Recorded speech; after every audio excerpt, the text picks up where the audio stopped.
చెప్పనా నా Maaza cool drink bottle ನೋಡಿ ఇంకానా అంతేనా ఎంతనా 40 రూపాయలనా వచ్చింది చున్నా చెప్పలే కదా నాది అడిగింది చున్నా చెప్పలేదా నువ్వు సార్ ఏమన్నా రిపేర్ ఉంటుంది నా అర్జెంట్గా 2000 అవసరం ఉంది నా ఫోన్ పే చేస్తాను ఎందుకప్పా ట్రైన్కి పోవాలన్నా అర్జెంట్ ఎందుకు నా హాస్పిటల్ పోవాల్సింది ఎవరున్నారు మా పోయింది అర్జెంట్గా 2000 ఫోన్ పే చేస్తాను చెప్పండి నా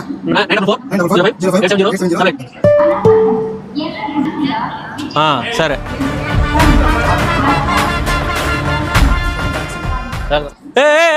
పర్లేదు అమౌంట్ పర్లేదు చూడు సార్ చేసా చూడండి సార్ నువ్వు చేసినావు నాకు పర్లేదే చూడు పర్లేదు సార్ లేదు సార్ నా దాంట్లో పంపించాను సార్ ఇతను 2000 ఫోన్ పే కొట్టినాడు సార్ ఏది ఇతను కొట్టినాడు సార్ సార్ అతను కొట్టినాడు నాకు పర్లేదు సార్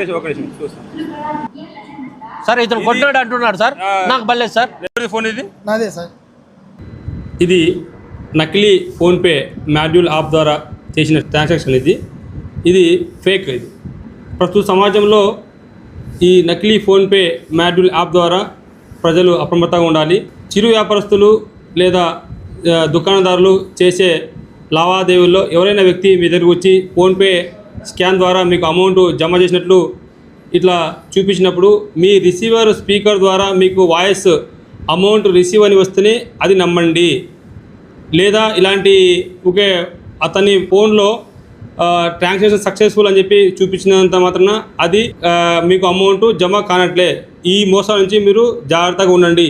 అలాగే ఎవరైనా వ్యక్తి ఇలాంటి నకిలీ ఫోన్పే యాప్లు వాడి ప్రజలను మోసం చేస్తే వారిపై బిఎన్ఎస్ చట్టం ప్రకారము section 318, 319, 338, 3 Class 5 and 66C and 66D IT act ప్రకారము వాళ్ళు శిక్షార్హులు అవుతారు. కాబట్టి ప్రజలు అప్రమత్తంగా ఉండి ఇలాంటి మోసాలు జరిగినప్పుడు దగ్గరలోని పోలీసు వారిని సంప్రదించి ఇలాంటి మోసాల నుండి ప్రజలు అప్రమత్తంగా ఉండాలని చెప్పి ధర్మవరం రైల్వే పోలీసు వారి విజ్ఞప్తి.